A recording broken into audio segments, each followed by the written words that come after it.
ఆంధ్రప్రదేశ్ రాష్ట్ర వ్యాప్తంగా ఉదయం నుంచి కూడా ఒక వార్త భయంకరంగా చక్కర్లు కొడుతున్న సంగతి మనకు తెలిసిందే. ఇటీవల విజయవాడకు సంబంధించి జగన్మోహన్ రెడ్డి గారు విజయవాడ నుంచి గుంటూరు పల్నాడుకు వెళ్ళే సందర్భంలో జరిగిన ఒక ఇన్సిడెంట్ గురించే ఇప్పుడు అంతా కూడా మాట్లాడుకున్నారు. సింగయ్య మృతి. జగన్మోహన్ రెడ్డి గారు వెళ్తున్న కాన్వేలోనే సింగయ్య ఆ టైర్ కింద పడి చనిపోయినట్టుగా ఎల్లో మీడియా దుష్ప్రచారం చేస్తూ వస్తుంది ఉదయం నుంచి కూడా. ఇక్కడ తెలుగుదేశం పార్టీకి కూటమికి సంబంధించిన ఎస్పీ మొదట ఏమో లేదు అసలు జగన్మోహన్ రెడ్డి గారి వాహనం కాదు, అది వేరే వాహనం అని తనే స్వయంగా చెప్పుకొచ్చారు. కట్ చేస్తే ఈరోజు 5 రోజుల తర్వాత ఓ వీడియోని చూపిస్తూ ఆ వీడియోలో జగన్మోహన్ రెడ్డి గారి సొంత కాన్వే ఉండడంతో జగన్మోహన్ రెడ్డి గారికి సంబంధించిన డ్రైవర్ను అలాగే అదుపులోకి తీసుకున్నారు, అరెస్ట్ చేశారు. ఇక దీనిపై రచ్చ చేస్తున్నారు. ఇదేనా మంచి చెడా అంటూ 100 మాట్లాడుతున్నారు. ఇక చంద్రబాబు చేసిన దారుణాల గురించి కానీ తెలుగుదేశం పార్టీకి సంబంధించిన మీటింగ్లలో దారుణంగా కుప్పలు చనిపోయిన దాని గురించి మాట్లాడాల్సిన పరిస్థితి ఏర్పడే సమయంలో కూడా తాజాగా ఆంధ్రప్రదేశ్ మాజీ ముఖ్యమంత్రి వైఎస్ఆర్సీపీ పార్టీ అధినేత జగన్మోహన్ రెడ్డి గారు ఈ మరికొద్ది సేపట్లో ఇప్పుడే తాను సంచలన రియాక్షన్ ఇచ్చాడు వీటికి. చంద్రబాబు నాయుడు గారు ఈరోజు మీరు రాజకీయాలను మరింత దిగజార్చారు అంటూ మొదలుపెట్టారు. నేను అడుగుతున్న ఈ ప్రశ్నలకు సమాధానం చెప్పగలుగుతారా? చంద్రబాబు గారు అసలు ఆ పర్యటనను మీరు ఎందుకు ఆంక్షలు పెట్టి ఎవరూ రాకూడదని కట్టడి ఎందుకు చేశారు? గతంలో మీరు కానీ మీ పవన్ కళ్యాణ్ కానీ తిరుగుతున్నప్పుడు మేము ఇలాంటి ఆంక్షలు ఎప్పుడైనా పెట్టామా? మొదటి ప్రశ్న జగన్మోహన్ రెడ్డి గారు ఇలా ట్విట్టర్ వేదికగా విసిరారు. గతంలో ప్రతిపక్షంలో చంద్రబాబు ఉన్నప్పుడు టీడీపీ, జనసేన ఇతర నాయకులు ప్రతిరోజు సభలు పెడుతూ మీటింగ్లు పెడుతూ డిఫరెంట్ యాంగిల్స్లో ప్రోగ్రాంలు చేస్తూ ప్రజల్లోకి పోతున్నప్పుడు మేము ఏమైనా కట్టడి చేశామా? ఇక రెండవది, ప్రతిపక్ష నాయకుడిగా నేను మా కార్యకర్త ఇంటికి వెళ్ళడం తప్ప? ప్రతిపక్ష నాయకుడిగా రైతుల తరపున ప్రజల తరపున వారికి సంఘీభావం తెలియజేయడానికి వెళ్ళడం తప్ప? ఒక మాజీ ముఖ్యమంత్రిగా Z+ సెక్యూరిటీ భద్రత అన్నది నాకు అయినా మీరు గతంలో అయినా మీకు గతంలో అయినా భవిష్యత్తులో అయినా ఆటోమేటిక్గా హక్కు అనేది ఉంటుంది. ప్రతిపక్ష వ్యక్తికి అధికార పార్టీ వాళ్ళు కల్పించాల్సిన బాధ్యత అది. ముఖ్యమంత్రిగా ఎవరున్నా Z+ సెక్యూరిటీ భద్రత అన్నది ఉండాలి. మీకు బుద్ధి పుట్టినప్పుడు భద్రత ఇవ్వడం, లేదంటే 3 రానప్పుడు మేము మీకు Z+ కేటగిరీ సెక్యూరిటీని విత్డ్రా చేసుకుంటున్నామనే అధికారం ఏ ప్రభుత్వానికైనా ఉంటుందా అని జగన్మోహన్ రెడ్డి గారు చాలా ఘాటుగా ప్రశ్నించారు. అది మీకైనా నాకైనా అంటూ కూడా ఆయన క్వశ్చన్ మార్క్ పెట్టారు. అంటే అధికారంలో మీరున్నా నేనున్నా ప్రతిపక్షంలో ఉన్న నాయకుడిని కాపాడుకోవాల్సిన బాధ్యత ఉంటుంది. వాళ్ళకున్న Z+ సెక్యూరిటీ భద్రత అన్నది కల్పించాల్సిన అవసరం ఉంటుంది. కానీ మీ మాదిరిగా మీ 3 మంచిగా ఉన్నప్పుడు వాళ్ళని సెక్యూరిటీ ఇవ్వడం, మీ 3 బాగాలేనప్పుడు సెక్యూరిటీ విత్డ్రా చేసుకోవడం లాంటిది ఎక్కడైనా ఉంటుందా అని ప్రశ్నించారు. Z+ సెక్యూరిటీ ఉన్న ఒక మాజీ ముఖ్యమంత్రి ఎక్కడైనా వెళ్ళినప్పుడు ఈ కార్యక్రమంపై తన కార్యాలయం ద్వారా ముందుగానే సమాచారం అనేది ఇస్తారు. అలా సమాచారం ఇచ్చిన తర్వాత ఏ ప్రభుత్వ పోలీస్ అయినా Z+ సెక్యూరిటీ ప్రోటోకాల్ను ఫాలో అవ్వాల్సిందే. ఆ మేరకు సెక్యూరిటీని ఆ మాజీ ముఖ్యమంత్రికి కల్పించాలి.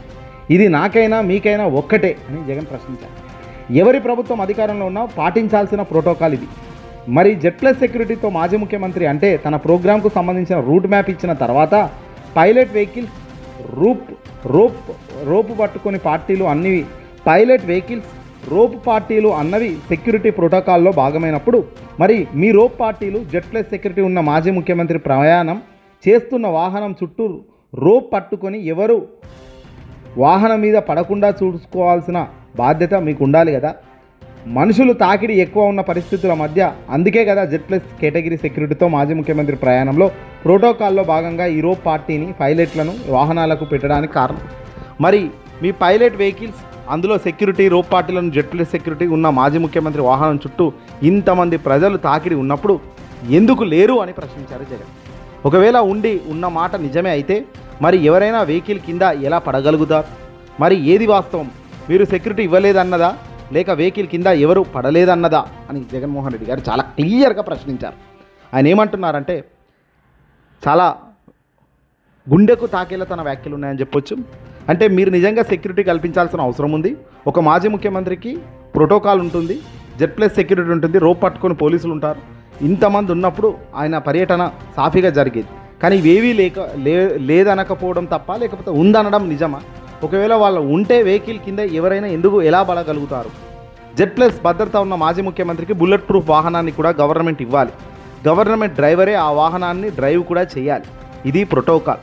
మంచి బుల్లెట్ ప్రూఫ్ వెహికల్ మీరు ప్రొవైడ్ చేయకపోతే గవర్నమెంట్ అనుమతితో నేనే నా సొంత డబ్బుతో సొంతంగా వాహనాన్ని కొనిపెట్టా. డ్రైవర్ను మీరు గవర్నమెంట్ ప్రోటోకాల్ ప్రకారం ఇచ్చారు. మరి మీ గవర్నమెంట్ డ్రైవర్ తోలుతున్న ఈ వెహికల్ మీరిచ్చిన పైలట్ వెహికల్స్ మీ రోప్ పార్టీల ఆధ్వర్యంలో ప్రయాణం జరుగుతున్నప్పుడు ఒక మాజీ ముఖ్యమంత్రి ప్రయాణిస్తున్న తన వాహనం సెక్యూరిటీ బాధ్యత మీది కాదా? అందుకే కదా ఈ ప్రోటోకాల్ అని జగన్మోహన్ రెడ్డి గారు ప్రశ్నించారు. ఆ రోజు మీ ఎస్పీ ఈ ఘటన మీద ఇచ్చిన స్టేట్మెంట్ ఏమిటి? మరి ఎందుకు ఈ టాపిక్ ఈరోజు ఆయన డైవర్ట్ చేస్తూ రాజకీయాలు చేస్తున్నారు? మీరు ప్రతిపక్షంగా నేను ప్రెస్ మీట్ పెట్టి సుదీర్ఘంగా గతంలో మీరు ప్రజలకిచ్చిన వాగ్దానాలు, హామీలపై మీరు చెప్పిన మాటలు, గతంలో మీరు ఇంటింటికి పంపించిన బాండ్లను, మీ మేనిఫెస్టో, మీ అబద్ధాలను, మీ మోసాలను బయట పెడితే మీ పాలన వైఫల్యాలను, రెడ్ బుక్ రాజ్యాంగం పేరుతో మీరు చేస్తున్న భయంకర పాలన గురించి ఎక్స్పోజ్ చేస్తే రాష్ట్రంలో విచ్చలవిడి అవినీతి, తద్వారా రాష్ట్ర ఖజానాకు మీ వల్ల జరిగిన నష్టాన్ని, అతలాకుతలమవుతున్న రైతులు, అక్కజెల్లమ్మలు, అలాగే పిల్లల బ్రతుకులు, వీటన్నిటిని నేను చెబితే వాటికి సమాధానం చెప్పలేక ప్రజల్లో మీ మీద ఉన్న వ్యతిరేకత, నా మీద ప్రేమను చూసి తట్టుకోలేక మీరు దిగజారిన డైవర్షన్ రాజకీయాలు మరింత దిగజారి చేయడం అత్యంత హేమాయకరం. కాస్తైనా సిగ్గు తెచ్చుకొని మారండి అని జగన్ చెప్పారు. ఒకటి మాత్రం నిజం. నేను సత్తెనపల్లి నియోజకవర్గం రెంటపాళ్ళ గ్రామానికి చేరి తిరిగి వచ్చేటప్పుడు దురదృష్టకర ఘటన జరిగిందని మా పార్టీ నాయకులు నా దృష్టికి తీసుకొచ్చారు.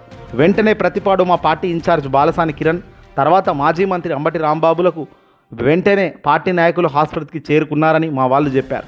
వెంటనే నేను కూడా స్పందించి మరుసటి రోజు కూడా ఆ కుటుంబం దగ్గరకు వెళ్ళాలని, కష్టంలో ఉన్న ఆ కుటుంబాన్ని ఆదుకోవాలని, 10 లక్షల రూపాయలు ఆర్థిక సహాయం చేయాలని ఆదేశాలు కూడా ఇచ్చారు. ఒక మనిషిని కోల్పోయిన కుటుంబం పట్ల చేతనైనంత మేర మా బాధ్యత మేము నిర్వర్తించాం. అందులో మరణించిన ఆ వ్యక్తి మా మనిషి, మమ్మల్ని అభిమానించే వ్యక్తి అయినప్పుడు ఆ బాధ్యత మరింత రెట్టింపు అవుతుంది మాకు. ఇదే పర్యటనలో గుండెపోటు కారణంగా ప్రాణాలు కోల్పోయిన మరో అభిమాని విషయంలోనూ ఇదే రీతిలో స్పందించాం. అయినా మా మీద విష ప్రచారాలు చేస్తున్నారు. మానవత్వం గురించి, నైతికత గురించి మీరు పాఠాలు చెప్పడమే ఆశ్చర్యం. అయినా నేను చంద్రబాబు గారిని ప్రశ్నిస్తున్నా, మీ పర్యటనల సమయంలో, మీ మీటింగ్లలో చనిపోయిన వారి విషయంలో మీరు ఏం చేశారు? ఎంత మేర చేశారు? మీరా మానవత్వం గురించి, నైతికత గురించి మాట్లాడేది? ఇప్పటికైనా మారండి అంటూ జగన్మోహన్ రెడ్డి గారు చాలా సుదీర్ఘంగా ప్రశ్నల వర్షం కురిపించారు. ప్రతిపక్షంగా ఉన్నప్పుడు బాధ్యత తీసుకోవాల్సిన ప్రభుత్వంగా మీరు తీసుకోలేదు. మీ వైఫల్యం కారణంగానే ఒకవేళ జరిగిన నష్టం, ప్రాణాలు కోల్పోవడం జరిగింది. అది మా కారు కింద అనేది చాలా తప్పు. ఎందుకంటే మీ ఎస్పీఏ చెప్పాడు ముందు కాదు అని. ఏదో వెహికల్ నెంబర్ చెప్తూ ఆ వెహికల్ టాటా సఫారీ అనే వెహికల్ గుద్ది వెళ్ళిందని. ఇప్పుడు 5 రోజుల తర్వాత ఒక వీడియో రిలీజ్ చేసి ఆ వీడియో నిజమా అబద్ధమా అన్నది కూడా ఇంకా విచారణలో ఉంది, తేలాల్సిన అవసరం ఉంది. అది నిజమైన వీడియోనా, ఏఐ రూపొందించిన వీడియో అన్నది ఆధారాలు బయటపడితే కనుక దీంట్లో దొంకంతా మొత్తం కదిలే పరిస్థితి వస్తుంది. జగన్మోహన్ రెడ్డి గారి రియాక్షన్ చాలా నీట్గా, పర్ఫెక్ట్గా, చెంప చెల్లుమనేలానే ఉందనేది ప్రజల మాట.